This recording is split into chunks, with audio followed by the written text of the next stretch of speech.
Buenas noches, compañera. Fíjense que previo a iniciar, solo les quería comentar que esta sería la última clase esta semana y previo a Semana Santa, porque me parece que el día miércoles es el último día de clases de ustedes. Entonces, al regresar de Semana Santa, la siguiente clase sería, me parece que el 2 de abril, pero también sería virtual.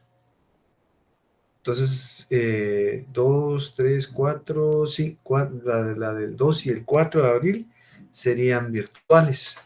Entonces, hasta la siguiente semana ya serían presenciales. A ver, compañera Ingrid Yesenia Pérez. Gracias, Lick.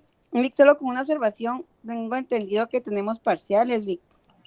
O sea que nosotros empezamos, hay un calendario que ya nos dieron y al parecer empezamos supuestamente exámenes 2 de abril. Y esa también era mi duda porque nos mandaron un calendario donde decía que el grupo 2, el grupo 1 pues era virtual, pero nosotros tenemos parcial, entonces no sé cómo, no sé, me imagino que la facultad enviará previo a alguna información de parciales. Fíjese que yo tengo entendido que hubo una modificación en relación a las fechas de los parciales. Los parciales van a dar inicio, si no estoy mal, el 16 de abril. Y Ah, ok. el parcial conmigo sería hasta el 26 de abril. Ah, ok. Bueno, Creo que entonces hubo sí. una modificación. Habría. Ah, Ujú. entonces vamos a esperar que nos envíen la modificación, sí, porque eso era lo que sabíamos hasta el día de ayer, que enviaron un calendario. Pero bueno, vamos a estar siempre pendientes. Gracias, Lick. ¿Cómo no, compañera? Gracias, Luis, por la info. A ver, la compañera Jael Nuncio Mejía.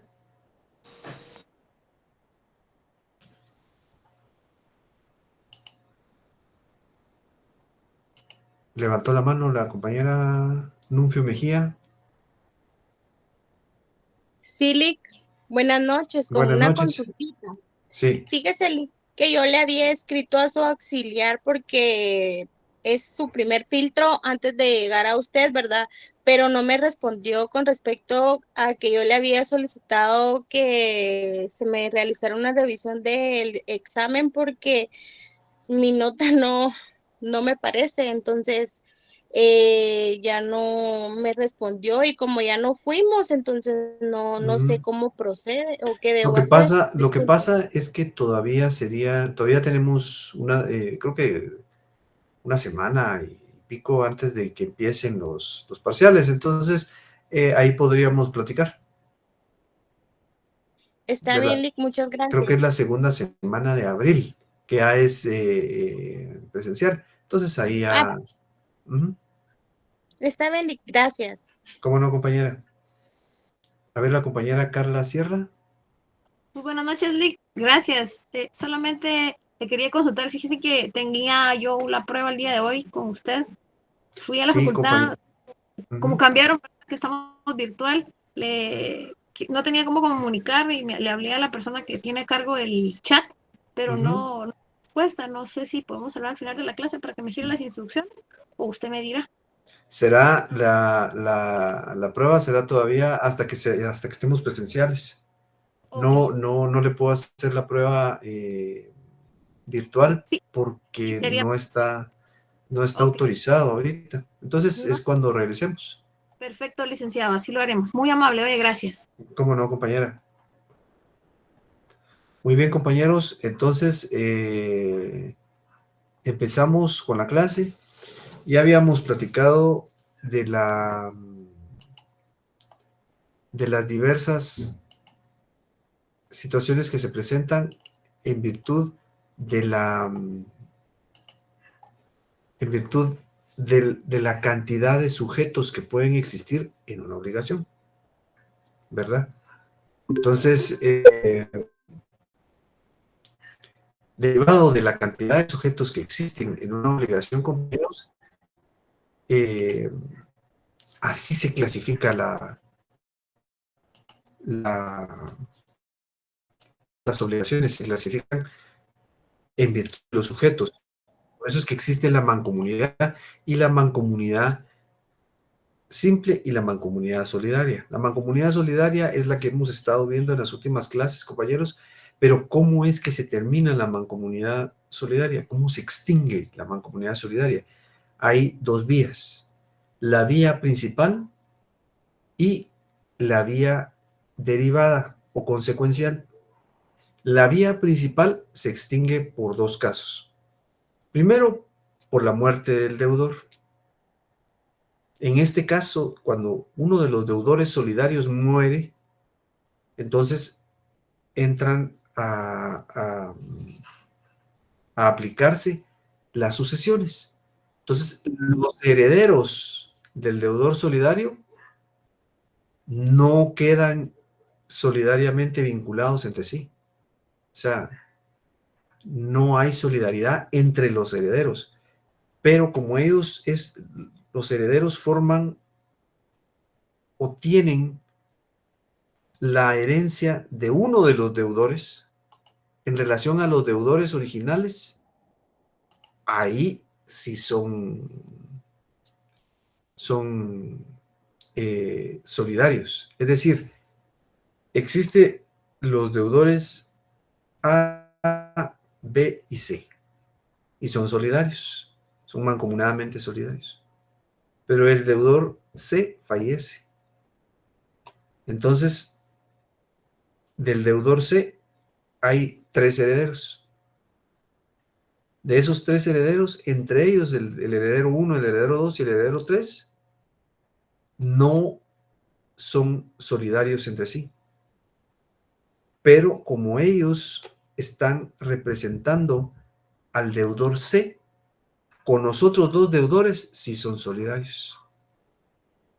Aparte de que cada uno de los herederos responde en relación a la cantidad o a la magnitud en la cual que le corresponde en relación al haber hereditario, es decir, a la masa hereditaria. Entonces, de conformidad con lo que les corresponde, proporcionalmente así van a responder.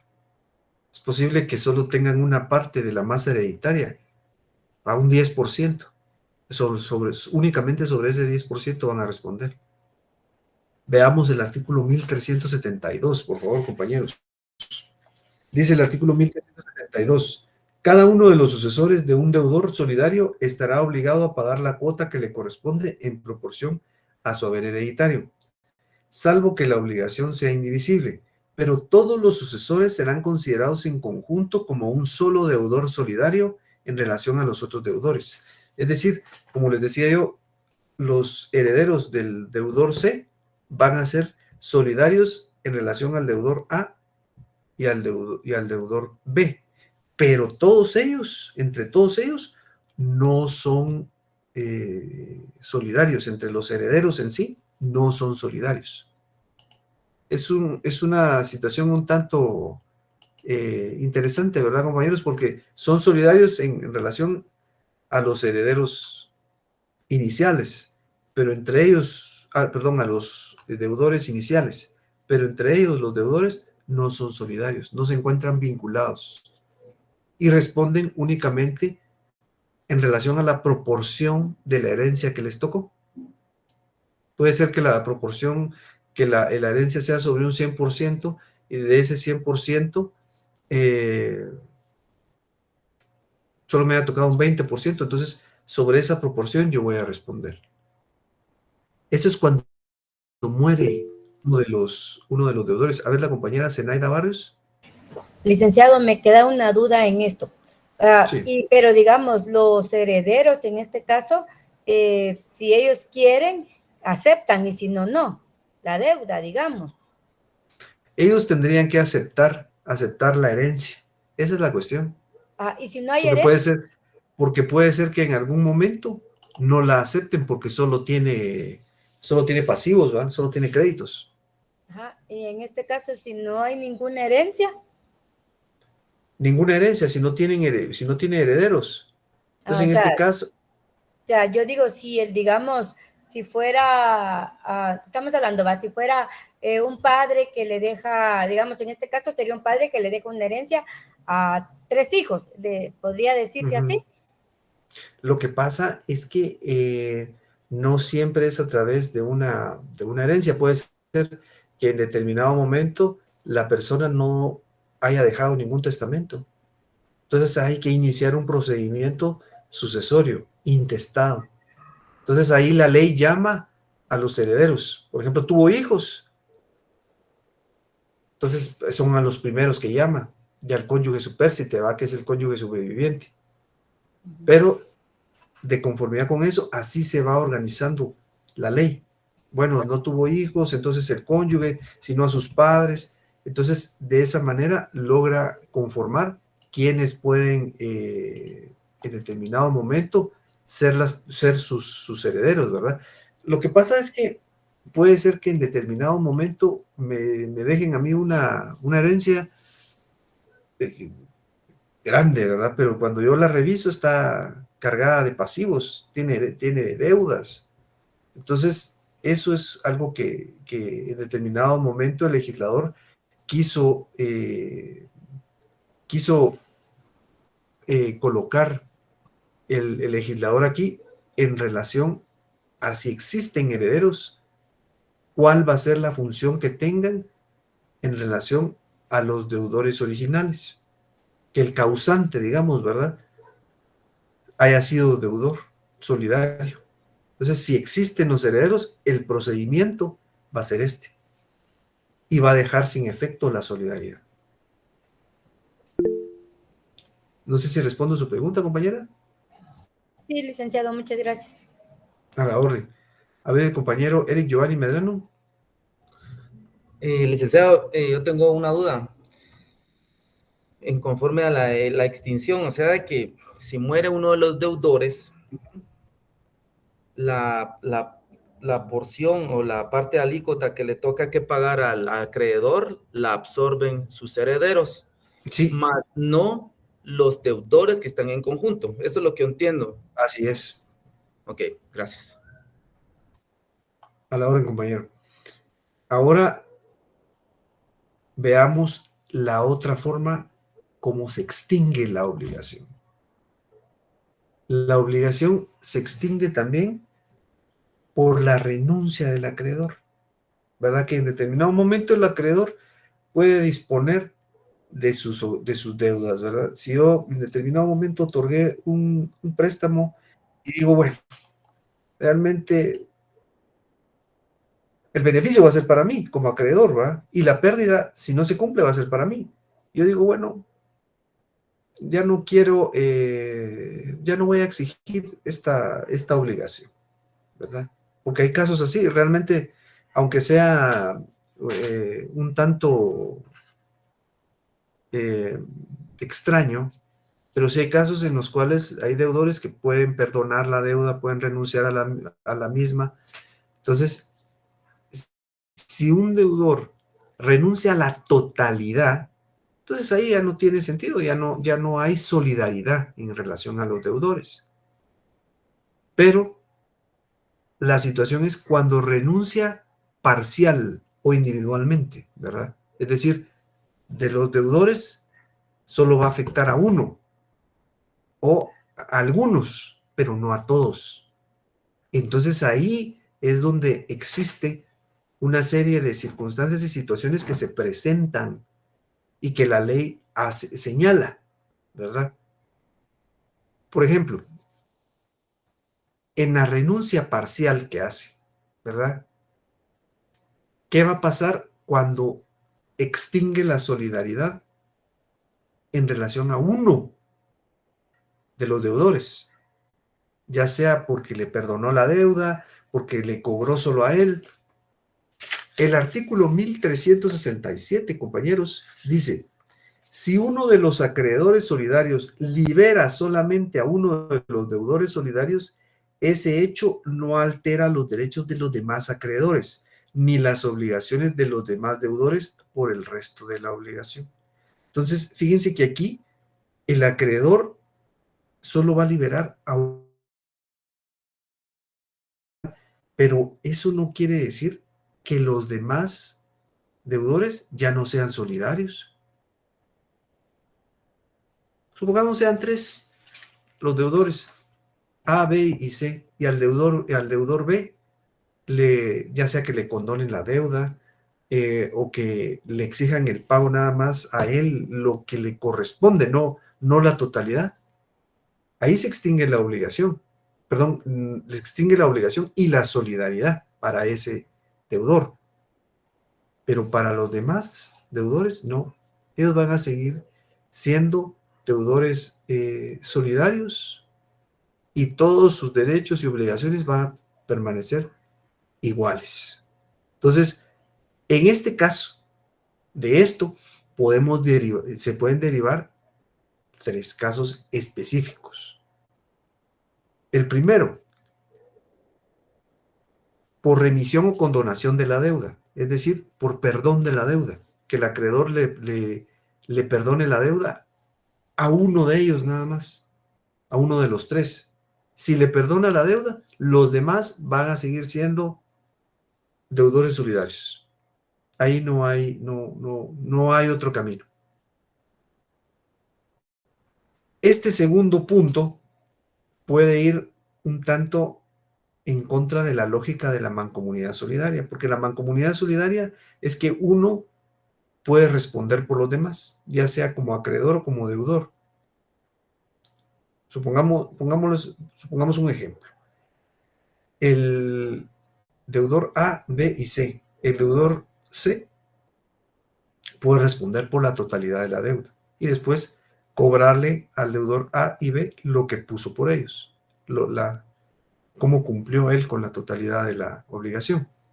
Entonces, en este caso, el acreedor le puede decir, mire, no me pague la totalidad de la deuda, págueme parcialmente, es decir, solo lo que le corresponde a usted. Supongamos la deuda era de 1,500, 500 quetzales por cada uno. A pesar de que no es una mancomunidad simple, sino es solidaria, el acreedor le puede decir, bueno, págueme los 500 quetzales que le corresponden. Ahí se extingue la solidaridad, en relación a ese deudor, pero los demás siguen siendo deudores solidarios. Es decir, de los 3 deudores A, B y C, el deudor B pagó nada más lo que le correspondía y el deudor A y C continúan siendo deudores solidarios entre sí, ¿verdad? Veamos el artículo 1366, por favor, compañeros. Dice, el pago parcial aceptado por el acreedor y la quita o remisión es el perdón de la deuda, que hiciere a uno de los deudores solidarios no altera sus derechos por el resto de la deuda, ni los de los deudores entre sí. Entonces ahí sí continúan de la misma manera. Ahora veamos. Cuando el acreedor exige solo su parte a uno de los deudores, pero aquí tiene que ver con la prescripción, compañeros. Eso está en el artículo 1362 del Código Civil. Dice, si el acreedor de uno de los deudores solidarios solo exige de él la parte que le corresponde, no se entenderá interrumpida la prescripción respecto a los demás. Entonces, si el acreedor solo le exige a él el cumplimiento de la obligación, la prescripción, ¿verdad? Ese plazo de tiempo para poder plantear algún tipo de acción va a continuar igual. Entonces, si ustedes se dan cuenta, cuando hay una renuncia o un perdón a uno de los deudores, todo lo demás sigue igual. El deudor que se ve afectado, ahí sí se extingue la solidaridad, porque le están perdonando la deuda o solo está pagando lo que le corresponde. Y solo está pagando lo que le corresponde porque así lo considera el acreedor. Todo lo demás continúa igual. Todo lo demás siguen siendo solidarios. Entonces esa es es una situación bien particular de esta figura, compañeros. Porque en teoría se utiliza mucho porque uno de los deudores puede solicitar, puede cumplir con la totalidad de la obligación. Pero en otros casos, recordemos que el acreedor realmente es el que se ve afectado, si le pagan o no. Entonces, por eso es que el acreedor en estos casos tiene una figura protagónica. Veamos la siguiente diapositiva. Las consecuencias que tiene la extinción parcial, ¿verdad? Primero, perdón, las consecuencias que tiene la extinción parcial o individual. Primero, el acreedor va a mantener intacto sus derechos sobre los otros deudores. Como les decía, del deudor A, B y C, le perdonaron la deuda al deudor B.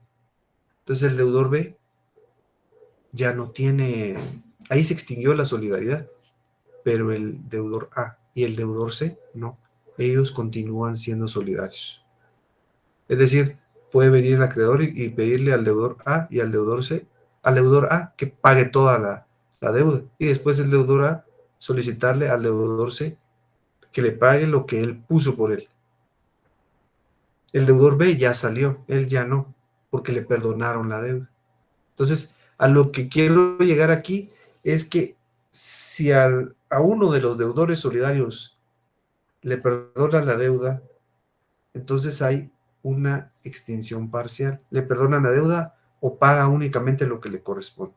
Entonces ahí la solidaridad se termina para él, pero para los demás no. Esta otra situación que vamos a exponer ahorita es una situación bien particular también, porque entre codeudores, si alguno cae en insolvencia, entonces la cuota, esos intereses moratorios o insolventes, ¿verdad? Que se generan, o la cuota de la cual se atrasó, se va a repartir entre los demás deudores, entre todos, incluyendo al que se liberó.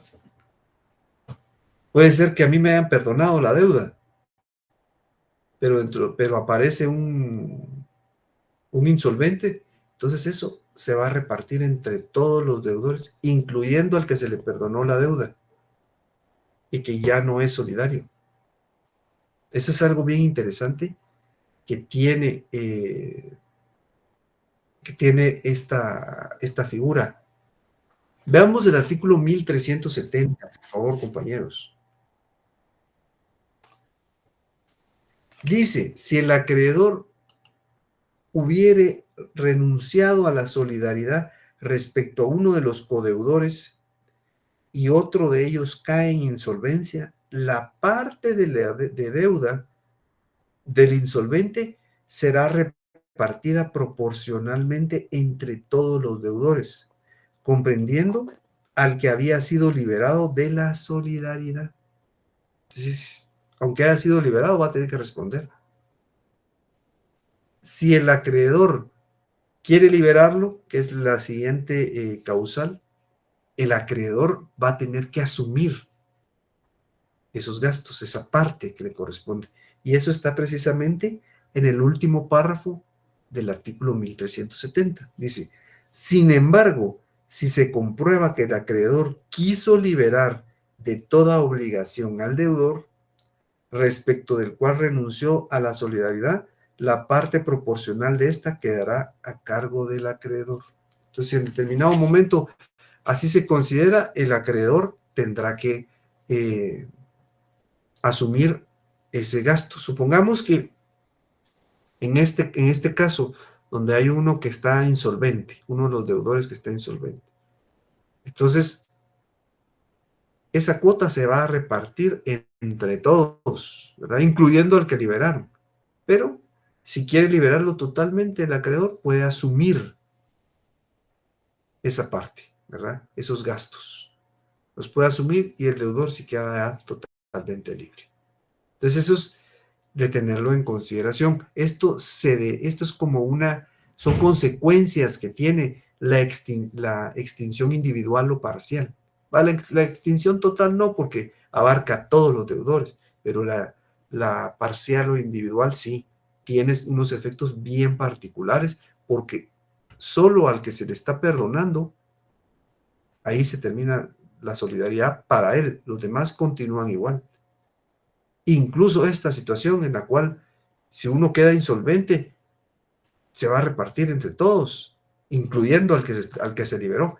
Eso es lo que se tiene que tener en consideración. Hablamos ahorita, sí, compañero Limi, Alberto. Sí, licenciado, buenas noches. Solo estoy leyendo el artículo 1359 y es parecido, Lick. ¿Cuál? ¿El 1369?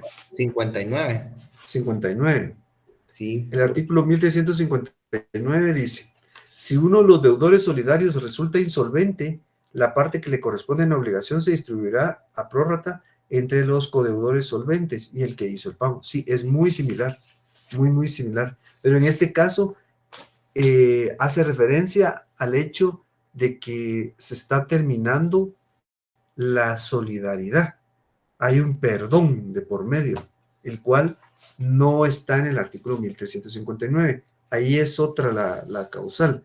Dice, si uno de los deudores solidarios resulta insolvente, la parte que le corresponde en la obligación se distribuirá a prórrata entre los codeudores solventes y el que hizo el pago. Es decir, aquí todos continúan solidarios. Uno pagó, pero igual el que no ha pagado se va a distribuir entre todos. En este caso no, en este caso ya la solidaridad terminó, quedó fuera el deudor, pero aún así tiene que cumplir cuando hay uno insolvente. Eso es una cuestión un tanto irónica, ¿verdad? Pero así lo establece la ley. No sé si respondo su pregunta, compañero. Bien, Lick, muchas gracias. Es solo para verificar eso. Gracias. Como a la orden. Ahora miren, compañeros, ya hablamos de la vía principal. A ver, el compañero Julio Cheikoj.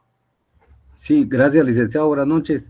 Buenas noches. Perdone, y cuando en el caso de cuando se tienen estos créditos y pagan seguro, en ese caso el seguro pudiera cubrir esa parte de la persona que queda insolvente. Fíjese que, mire, lo que sucede con eso es que realmente estas son las herramientas y los caminos que en determinado momento la ley señala. Pero recordemos también que los contratos son ley entre las partes. ¿Y cuál es la particularidad de los contratos en sí? Si no están, si no van en contra de la ley, si no son ilegítimos, entonces se puede hacer. Entonces, muchos de los acreedores lo que hacen es que utilizan seguros precisamente para evitar esto. Porque es posible que si uno de los deudores faltó al pago y en determinado momento se está requiriendo a todos y se quiere, lo que quiere el acreedor es el pago, ¿verdad? Y puede ser un poco más, puede tener un poquito más de dificultad en solicitar el pago a todos, entonces utilizan los seguros. Entonces, eso no quiere decir que lo que está aquí, de lo que estamos hablando, no se opere. Sí sigue trabajando, sigue como la ley está vigente, pero también se incluye a veces el accionar de los seguros y de esa manera el deudor no tiene, el acreedor no tiene problemas porque a él le pagan, ¿verdad? Pero en determinado momento ese seguro lo va a cobrar de alguna otra manera, ¿no? Y va a ser ejecutando a los deudores. Muy bien, gracias, licenciado. A la orden, compañero. Ahora veamos la vía derivada o consecuencial, compañeros. Fíjense que ya hablamos cómo se extingue de manera directa la solidaridad. Puede ser por muerte de uno de los deudores o por renuncia total o parcial del acreedor. Pero la vía derivada o consecuencial es cuando dentro de un crédito, uno de los deudores solidarios paga la totalidad de la deuda. Ahí se extingue la obligación y con ella la solidaridad, pero continúan otras obligaciones. ¿Y cuáles son esas otras obligaciones? Que el deudor que solicitó en determinado momento, a quien se le solicitaron, perdón, en determinado momento pagar por toda la deuda, lo que va a hacer es que va a utilizar su derecho de repetición. Pero dentro de ese derecho de repetición ya no hay solidaridad. La solidaridad se terminó cuando pagaron la deuda original. Entonces, les pongo un ejemplo. El acreedor, el banco, me da a mis hermanos y a mí, que somos 3, un préstamo de 1,500 quetzales. Entonces, viene el banco y me dice a mí, pague la totalidad de la obligación. Entonces, yo vengo y pago los 1,500 quetzales. Ahí se extinguió la solidaridad. ¿Por qué se extinguió la solidaridad? Porque se acabó con esa obligación. Pero hay obligaciones derivadas o consecuentes.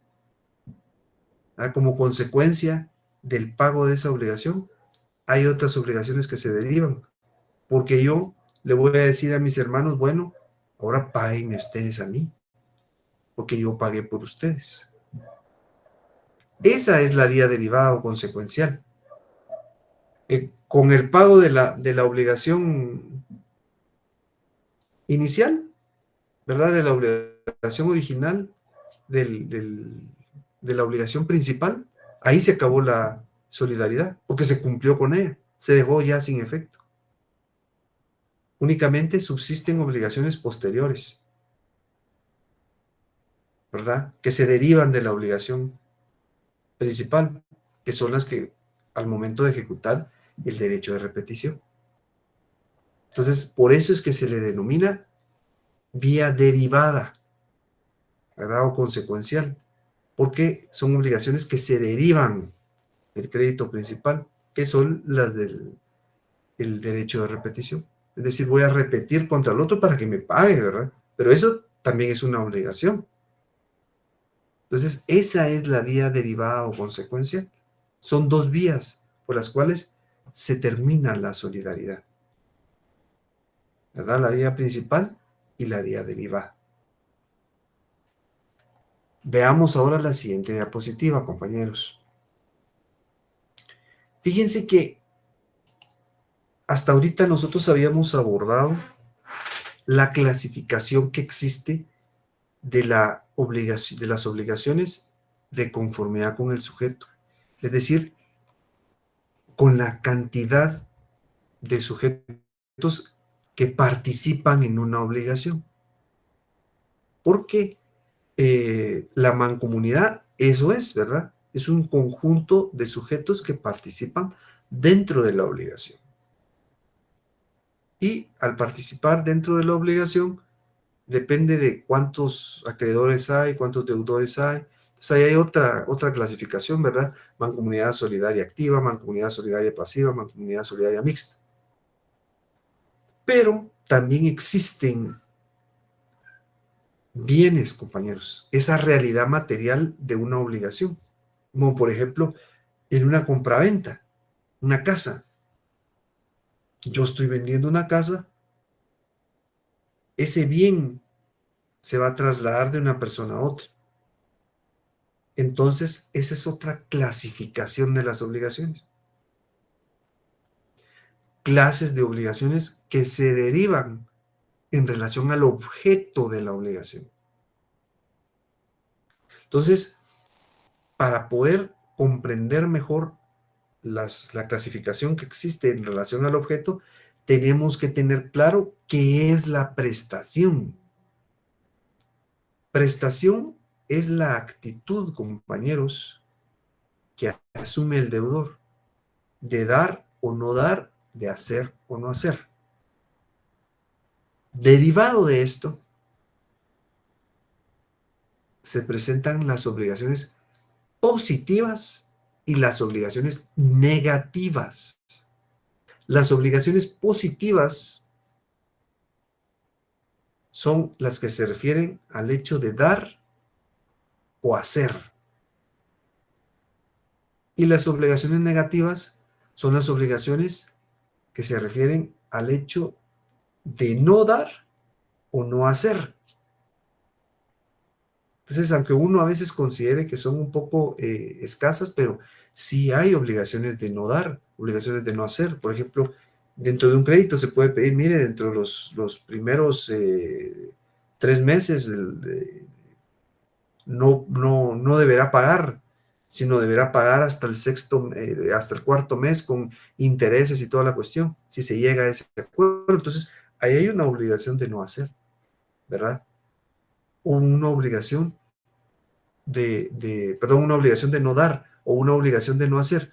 Supongamos que estoy pintando una casa y una de las paredes, precisamente la pared frontal, no quiero que se pinte. Entonces ahí hay una obligación de no hacer, no se debe de pintar. Entonces eso es de tenerlo en consideración siempre, compañeros, ese término de la prestación, porque de ahí se deriva esta otra clasificación de las obligaciones positivas y las obligaciones negativas. Las obligaciones positivas, compañeros, las de hacer y dar, son un poquito más frecuentes que las otras, que las obligaciones negativas. Pero no quiere decir que las obligaciones negativas no se presenten. Las obligaciones positivas pueden asumir ciertas formas, específicamente las obligaciones positivas de dar, ¿verdad? De entregar un bien. Entonces, ¿a qué se refieren las obligaciones positivas de dar? Las obligaciones positivas de dar pueden asumir determinadas formas, compañeros. La primera, pueden ser traslativas de dominio. ¿Qué quiere decir con esto? La propiedad puede transferirse de una persona a otra.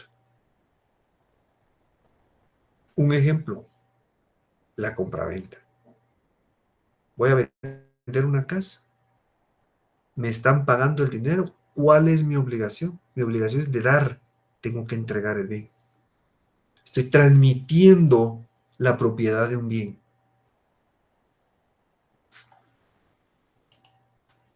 Ahora tengo las obligaciones en las cuales se constituye un derecho real.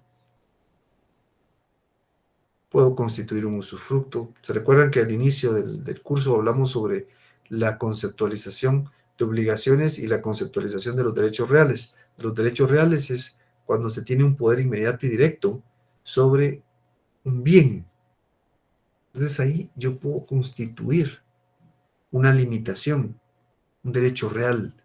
Puedo constituir un usufructo, por ejemplo. Puedo constituir un usufructo en el cual los frutos del bien los puedo aprovechar. O puedo constituir una servidumbre, necesito salir del terreno y no puedo, entonces hablo con el otro dueño del terreno y se constituye una servidumbre. A ver, la compañera Manuela de Jesús Hernández. Licenciado, según lo que está explicando, entiendo yo que la definición de prestación que aparece en la diapositiva como que tiene un error en la parte donde dice una conducta de dar o no dar. ¿Sería conducta de dar o de hacer? De hacer, sí, tiene razón, perdón, no me había dado cuenta. Sí, así es. Hay un no de más ahí. Gracias. Gracias, licenciado. Es una conducta de dar y de hacer, y de no dar y no hacer. A eso es a lo que se refiere exactamente el término de prestación. Muchas gracias, compañera. Entonces, compañeros, continuando con las obligaciones positivas de dar, ¿qué formas pueden asumir las obligaciones positivas de dar? Primero, traslativas de dominio.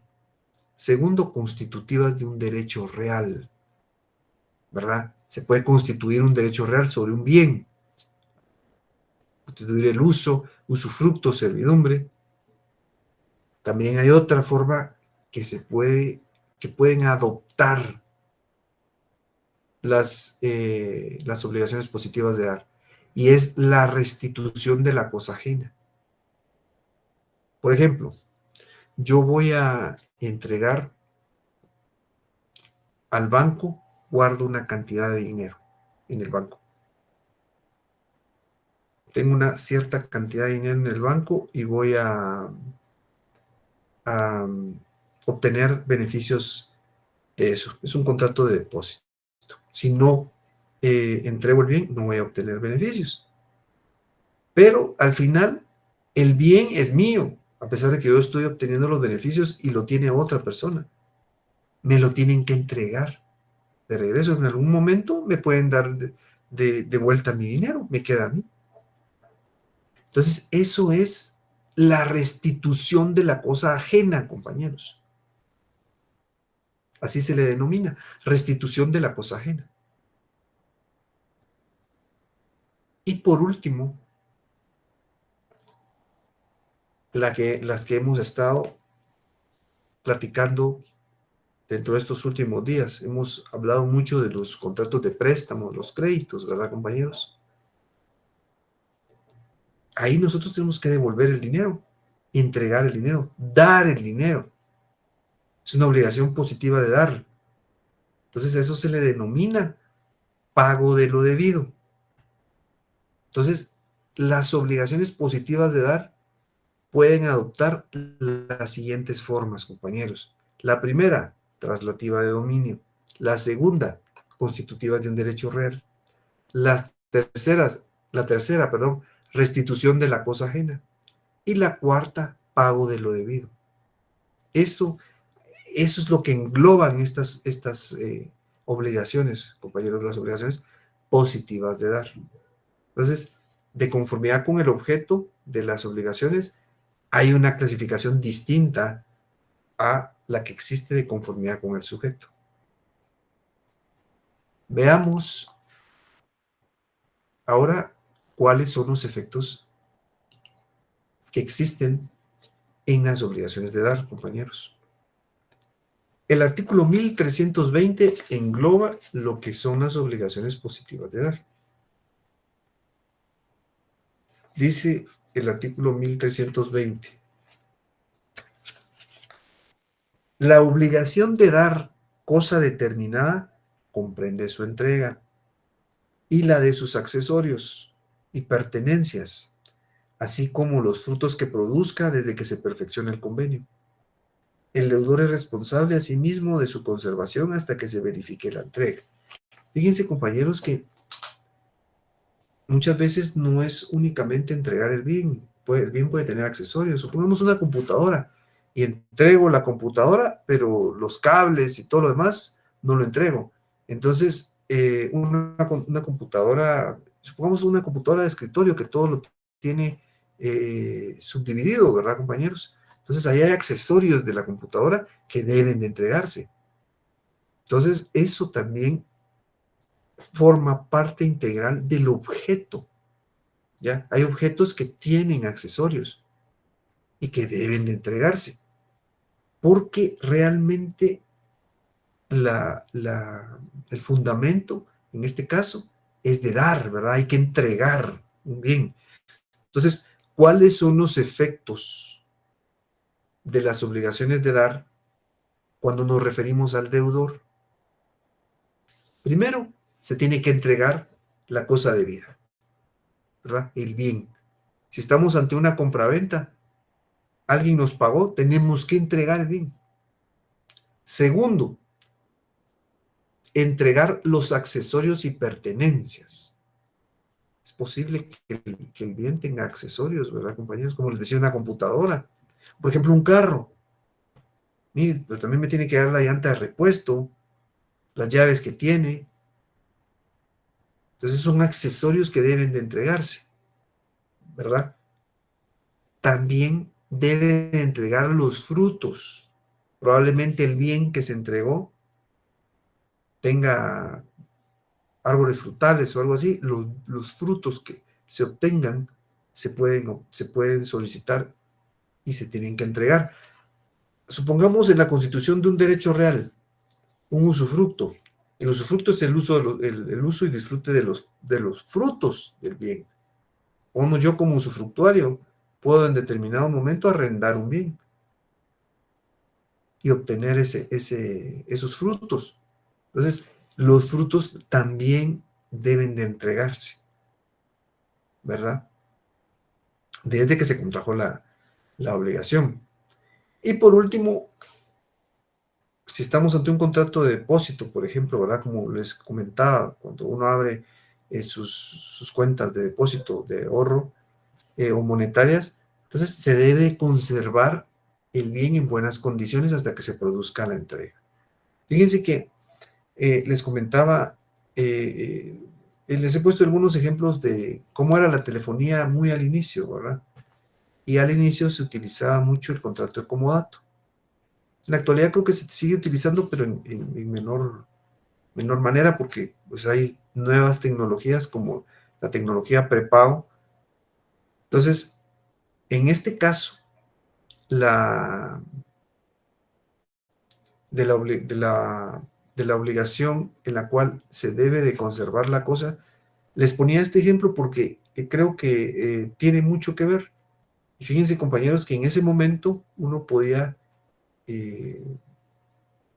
conservar el teléfono, la terminal, lo podía mantener durante todo el tiempo que durara el contrato. Después había que devolverlo. Y el teléfono tenía que ir en buenas condiciones, o por lo menos con el desgaste natural del uso. Pero el teléfono tenía que ir en buenas condiciones. Luego ya hubo otras situaciones como la opción de compra. Entonces ya se podía comprar si uno lo quería y quería permanecer con él, pero en un inicio había que devolverlo y había que devolverlo en buenas condiciones, ¿verdad? Que es parte de la obligación de dar.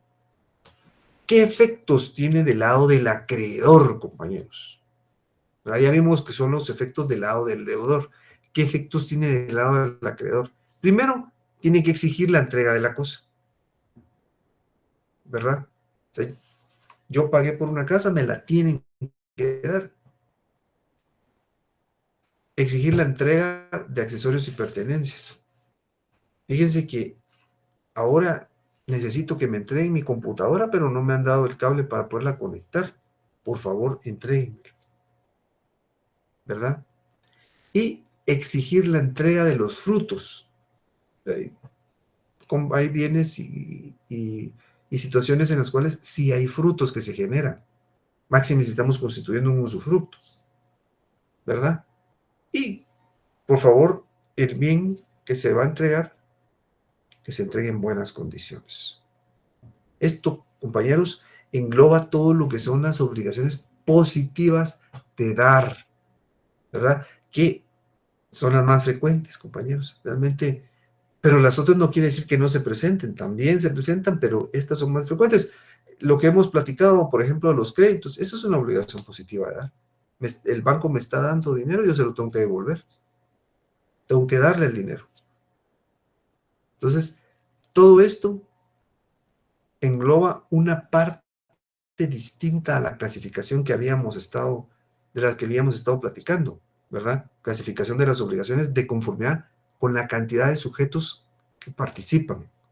En este caso no, en este caso es una clasificación de conformidad con el objeto, compañeros. El objeto de la obligación. Entonces, el día de hoy tuvimos la oportunidad de ver de qué manera se extingue la solidaridad, era la vía principal y la vía derivada, ¿verdad? La vía principal con la muerte del deudor y con la renuncia de la obligación por parte del acreedor, ya sea total o parcial. Y luego entramos ya a desarrollar lo que eran las obligaciones de conformidad con el objeto, ¿verdad? Específicamente vimos el día de hoy las obligaciones positivas de dar. ¿Tienen ustedes alguna duda, compañeros? ¿Alguna inquietud, alguna observación?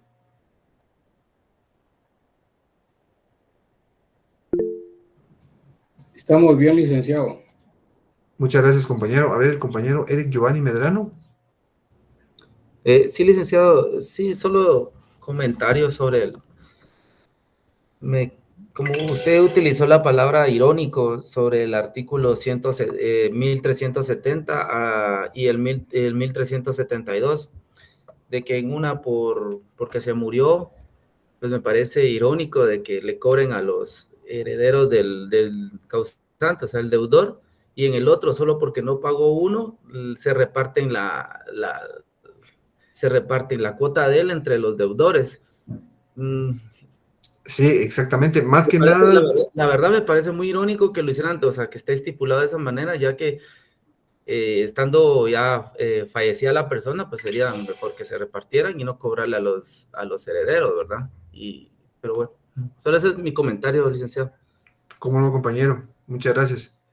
Pues fíjense, compañeros, que la verdad es que más que nada lo veía yo en relación al hecho de que la persona ya fue liberada, ¿verdad? Ya le perdonaron la deuda y todo, y aún así, si hay un deudor que no ha pagado y que se va a dividir entre todos, también entra dentro del procedimiento, ¿verdad? El cual debe de pagar, ¿verdad? Debe de apoyar para pagar la cuota. Pero son cuestiones que están establecidas de esa manera y pues se encuentran vigentes, ¿verdad, compañeros? Entonces, miren, compañeros, yo antes de despedirme, quisiera comentarles, es que en la otra sección me comentaron que tenían previsto para la primera semana de abril los exámenes parciales, que daban inicio a los exámenes parciales, pero según tengo entendido van a dar inicio hasta el 16 de abril. También aquí me hicieron el comentario, pero también me lo habían hecho en la otra sección. Entonces hasta el 16 de abril, compañeros, según tengo yo entendido, porque todavía tenemos clase, pero virtual cuando regresemos del feriado. Entonces, a ver, el compañero Luis Fernando Chacón. Buenas noches, licenciado. Solo para confirmar, ¿el examen parcial sería hasta el contenido visto el día de hoy o sí entraría en los siguientes? No, entraría a lo siguiente porque todavía tenemos creo que 2 semanas de clases. Bueno, gracias.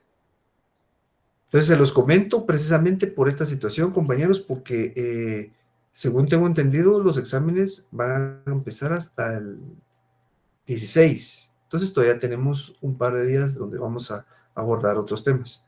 Entonces, compañeros, yo les agradezco mucho la atención y creo que nos vamos a ver hasta el día 2 de abril. Entonces, que pasen ustedes un feliz descanso, compañeros, esta Semana Santa y una feliz noche, compañeros. Entonces nos vemos el 2 de... Gracias, buenas noches. Feliz noche, compañeros. Gracias.